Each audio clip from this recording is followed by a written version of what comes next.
Anyways, it's chilly out here in the garage tonight. Anyways, I got a big problem with the Fordishi. I got to tear top half the engine back down. I was firing it up, trying to let it run, and it would only barely start. And it was backfiring through the carburetors, through the intake. And it just kept doing it over and over again. I could get it running and it would just die. And it was running like with no power at all. And so I went ahead and changed all the spark plugs. Thought, maybe the old plugs are in there. They're old original ones. That was just cleaned up and put back in there just for breaking in and stuff and getting the engine cleaned out. So I went ahead and flipped them out, put E3s in, brand new E3s. Didn't make any difference at all. And so I decided to pull all the plugs again and check compression. Got 160 pounds of compression and 5, 6, 7, and 8 on the driver's side. 0 PSI in 1, 2, 3, and 4. And all 4 cylinders has 0 compression. I don't know if we bent all the valves in the head or the head is cracked. There's no water in the oil and there's no pressure coming out of the radiator while it's being cranked over or trying to start. Popped the cap off and had my son put his hand over the radiator while I cranked it, and there was nothing. So it's not leaking any air through the exhaust, into the oil or into the water. So where the compression is going, my guess is up through the head. Either the head cracked and broke, or it bent all the valves on the passenger side, which is 1, 2, 3, and 4. So I got to pull the intake off, pull the valve cover, the exhaust on this side off, and pull the head off, find out what's going on. Alright fellas, getting closer. I got the throttles disconnected. I'll flip this around. Got the distributor pulled. I had to pull the thermostat housing to get to one of the bolts. I got all the throttle linkages disconnected. I got, oh man, now I'm brain dead, I swear. Well, so far everything's disconnected except the heater hoses and the back brake booster coming off the carburetor. I don't know if you can see that back there or not, but I have no idea. But it's back there. Kickdown's disconnected, throttle's disconnected, fuel line's disconnected, distributor's pulled. Got a lot of stuff done. The only thing really left to do is the heater hoses, the back booster, and I pull this intake. Alright, I got the intake removed. Now once I get it sitting off to the side, I've grabbed a flashlight. We'll take a closer look at the intake side of the head, see if we see any cracks or anything in it. Alright, from what I see, just looking, not seeing anything bad or out of place. Pusher rods are all on the lifters. I don't see anything that jumps out to me here.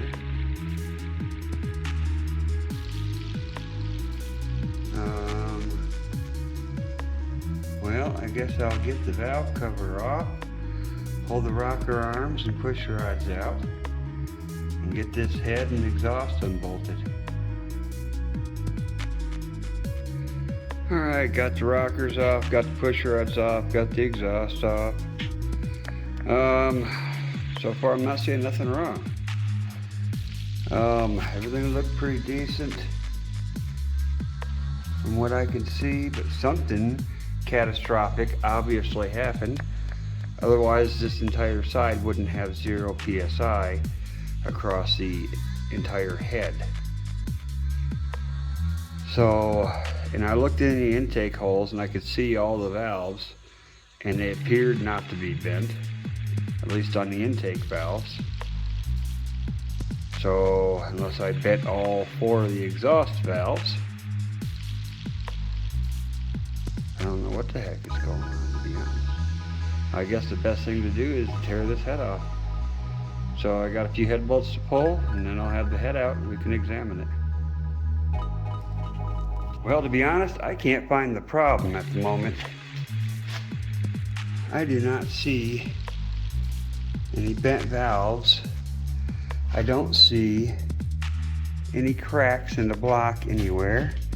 At least nothing that's big enough that should have made that.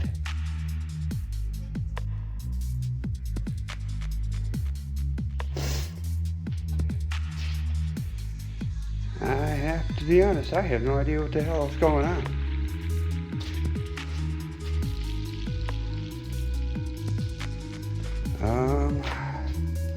Let's go look at the block. Verify we didn't screw up the block.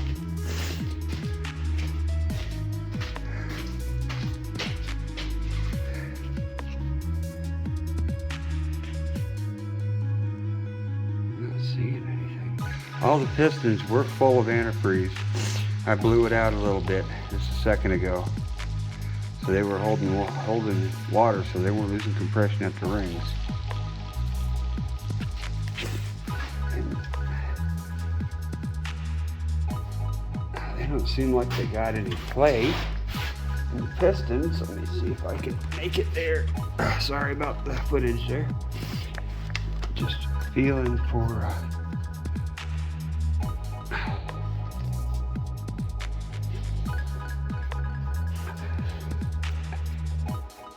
no, those all feel pretty good. I wonder if the lifters are all collapsed or something. No, because if that was the case, then the valves wouldn't be open and I'd still have compression. So that's definitely not it. What the heck is going on? Everything seems like it was sealed good. The head gasket doesn't have any leaks on it anywhere that I can see. Try to get it over here in some light. I want to look it over a little better.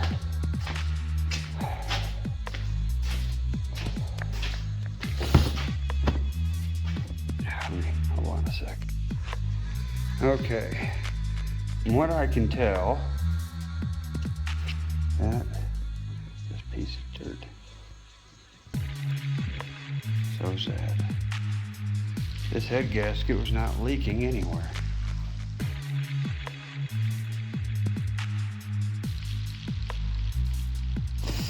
I won't reuse this head gasket, but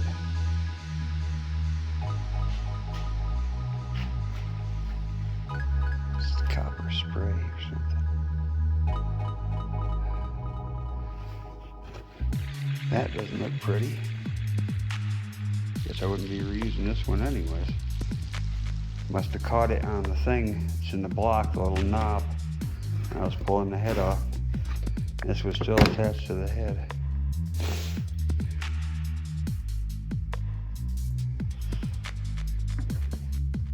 That's a little bent right there too. Because the gasket's a little bent right there. Taking it off the block. But from what I'm seeing, this head gasket was not leaking anywhere. I can't visually see any bent valves or cracks in the block. You probably can't see in there, but not seeing anything there. On the intake side, let's flip this around to the exhaust side here. Let's see.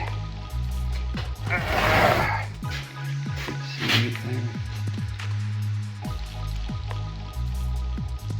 No, the exhaust side looks good too.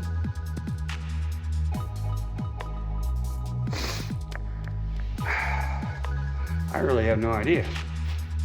what I'm gonna have to do is pick this head up on its side, get a light on the inside of it, shine in each one to see if I see anything coming through. Well, I went through every one of these on both sides, the intake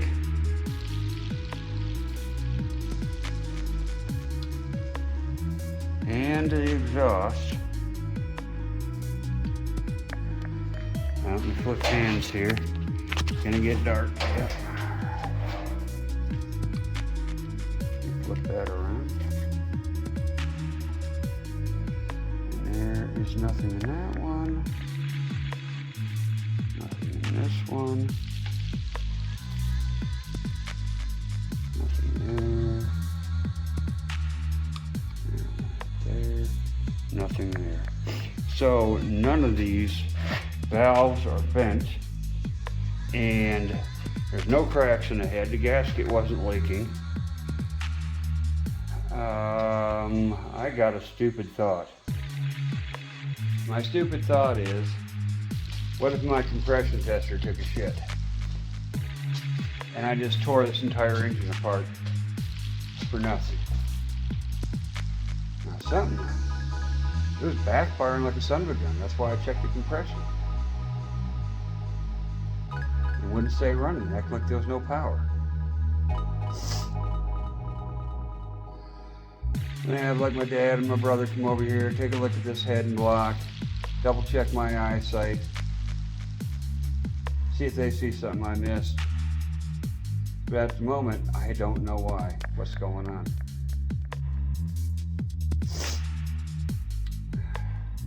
But I guess I can take my compression tester back out to one of my other vehicles, pull the plug out and crank it and see if I got compression on it. If I don't, then I'll know my compression tester went bad, which sucks because that's almost brand new. Yeah, it is what it is, I suppose. But as soon as I find out what's actually wrong with this, I get some more people over here to double check what's going on. There'll be people over here tomorrow to help me. So we'll figure it out then for sure.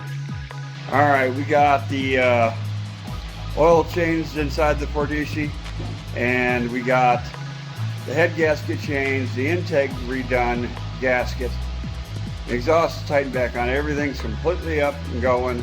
I'm about to try to start this thing.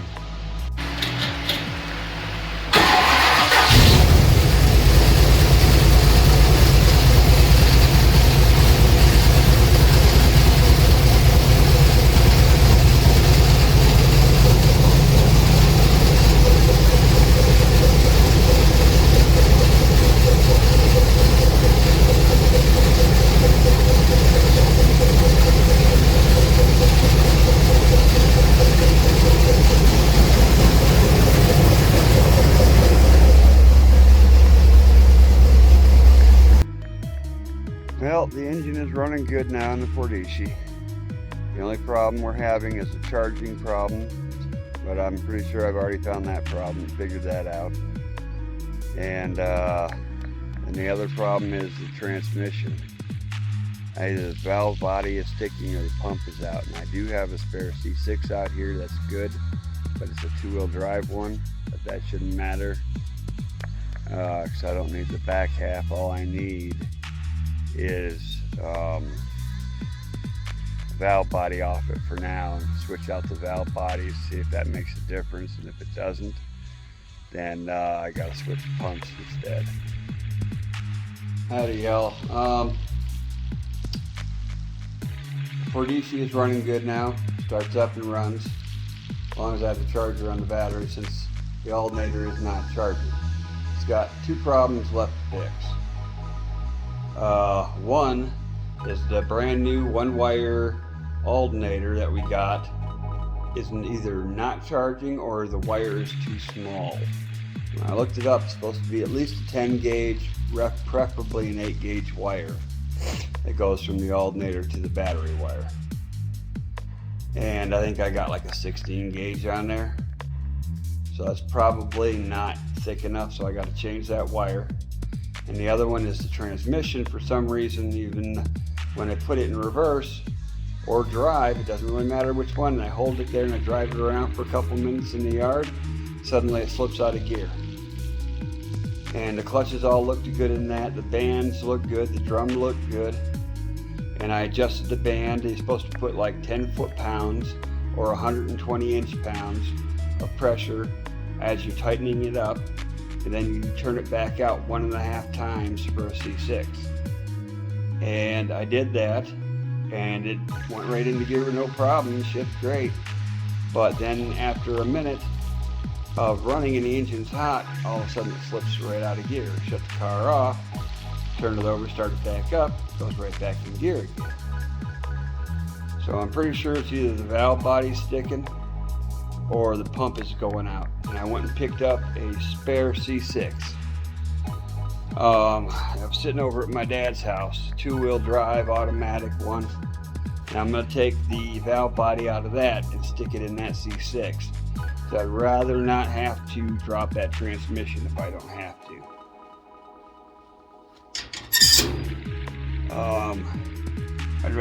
That's why I'm going to try the valve body first.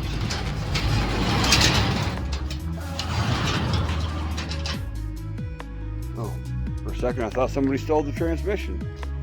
All right, I found it. All right, flip it around.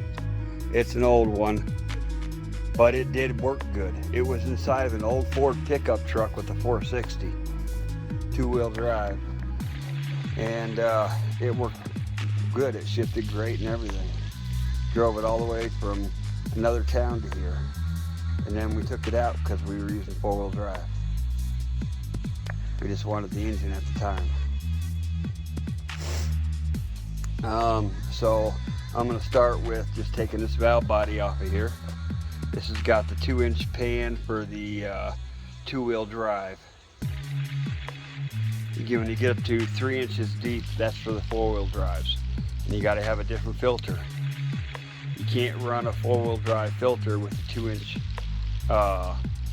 2-wheel drive pan, or you'll burn your transmission out because the filter will sit too low up against the pan. You won't be able to suck any fluid up.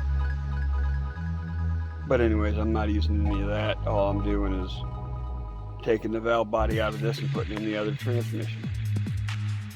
This is going to be my little setup here to zip this pan off. Should be fairly quick and easy.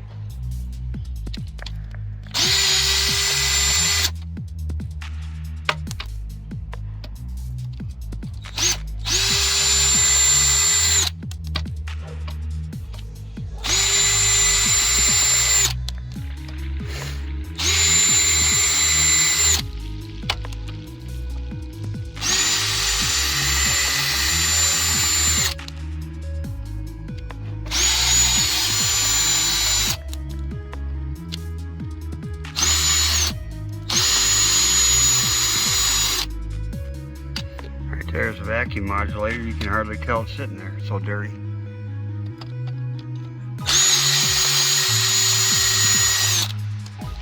This has been sitting out. This one used to be attached to Frankenstein's engine.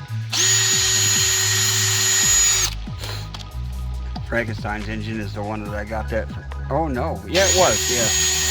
That Lincoln Continental engine was in that Ford pickup with this engine.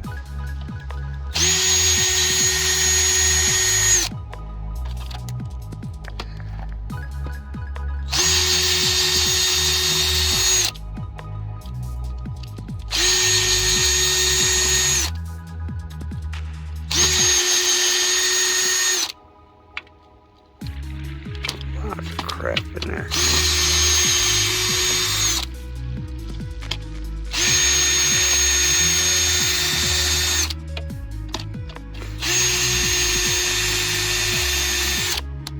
Looks like I missed one right there. That should be all of them, I think. Let's see. See what this looks like in here. Ooh, it looks clean. I better be careful. Otherwise it won't be clean.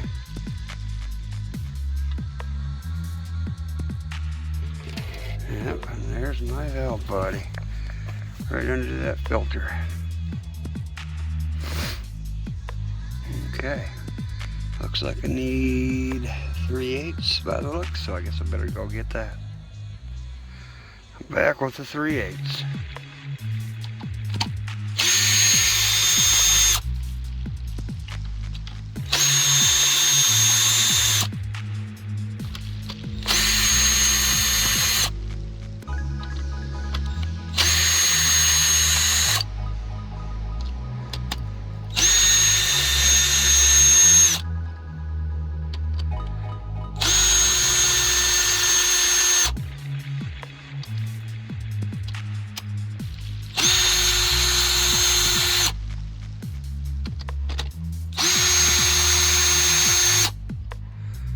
I think that's the last one.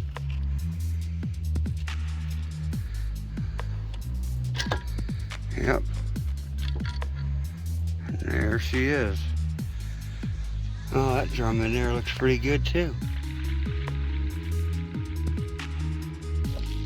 That must mean the band's still good. Got lots of fresh parts in here. Could use if we need them. Alright, update on the Fordishi here. I think I got the oil leak all fixed. It was the rear, not the rear main seal, but the rear transmission seal wasn't in place. It was too far pushed out. Instead of sitting on the rib of the oil pan, it was pushed out on the back side of it. Got it pushed back in there, put some silicone back onto it, and zipped it back up there and took care of that leak. Let's see.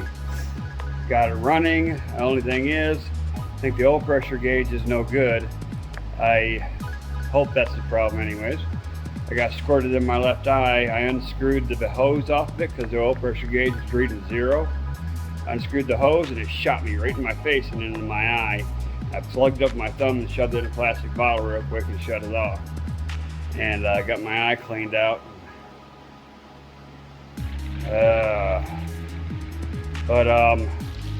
It's out. Son's taking it for a test drive right now.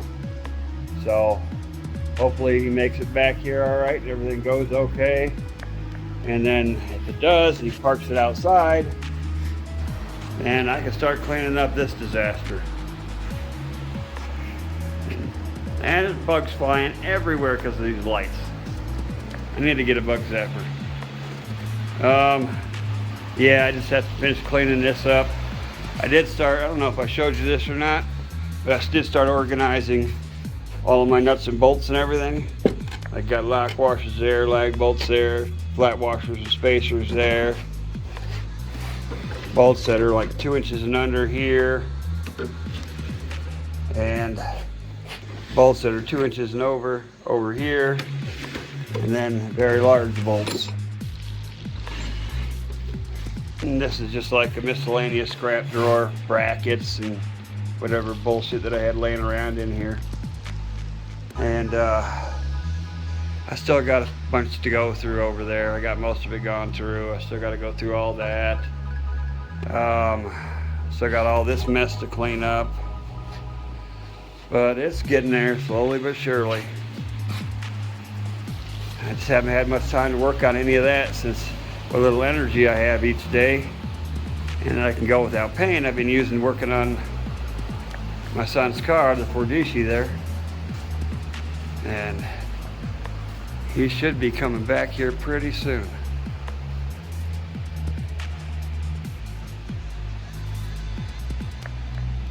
If he doesn't make it back, he's supposed to go down to the end of the dirt road, which is about a mile and back. And if he doesn't make it back, then he's supposed to call me. I hope that's as far as he goes, just the dirt road and back for a test drive. Make sure the transmission's shifting. Yeah, I still haven't fixed his valve body yet. I got to tear it apart and watch where the ball bearings are and get it all cleaned out. It's full of sand. He sandblasted that transmission before he painted it, and he must have got sand in there pretty bad. Like all that's just all sand, grit, and dirt.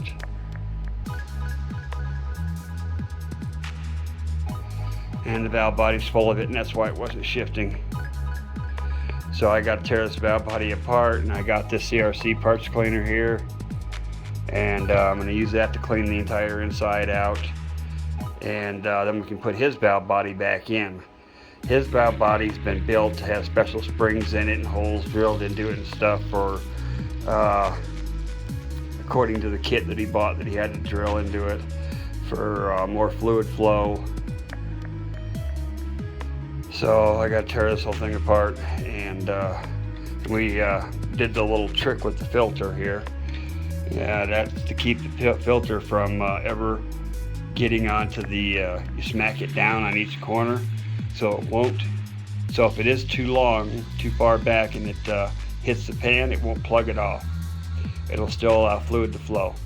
And it's just a metal screen filter in there, and it's pretty dirty. It only ran for a short period of time before I found out it didn't shift, and we ended up getting the other valve body and throwing in here, the other C6 valve body I had sitting over at my dad's. So that's where we're sitting right now. I was hoping that you'd be able to see him come back here.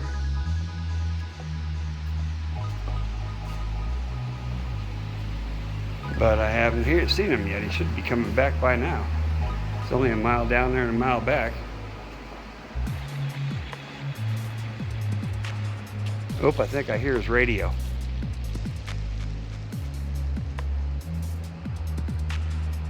All I'm seeing is darkness.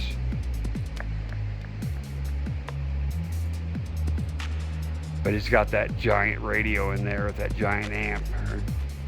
Oh. Yep, I do hear it. Far off, I hear the boom, boom, boom crap of kids, you know.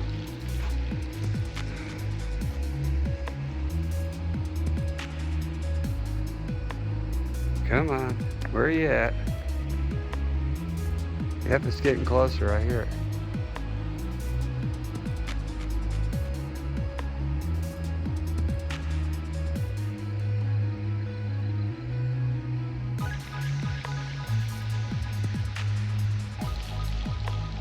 Come on, Corey, where are you? Excuse me. Oh, here he comes. Just seeing lights.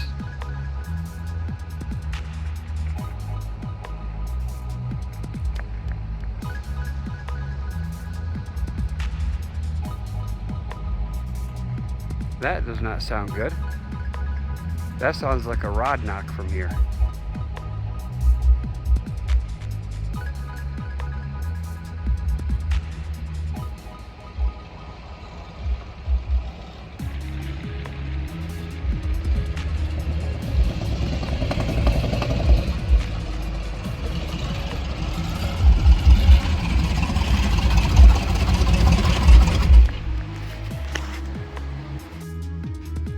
Alright, I think what's going on here is, seems like it's down on power again. As he pulled it in last night, it wasn't rod knocking like I thought I heard it. And I know I didn't mention this earlier during the video when I was looking at the head, because when I rewatched the video I realized I never even mentioned it, that the intake was leaking all the way around. It was blowing through. That intake was never planed when it was bought, and I'm pretty sure it's not seating down all the way onto the heads in the block, so it's leaking above the cross to the top of the intake on both sides. Other than getting the intake planed so it sits lower, I'm not really sure what else to do on that yet.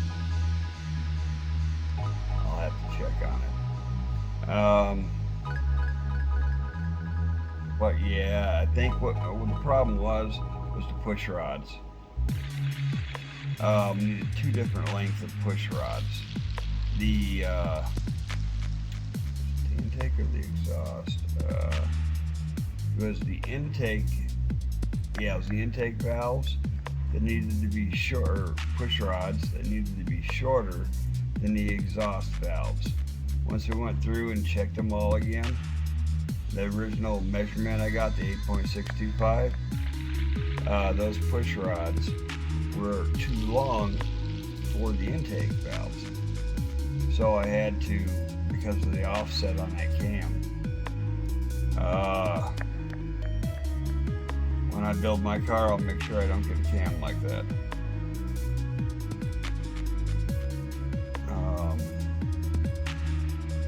Yeah, I guess that's kind of where it's sitting at right now. It's running and driving, transmission shifting. Still going to finish cleaning out his valve body, that one that's been rebuilt with the new springs and stuff in it. And for the shift kit, with the shift kit, and get that put back on there.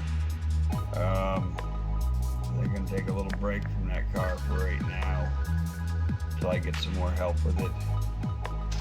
And I'm going to get Frankenstein's front end welded up. I think that's kind of where we're sitting now.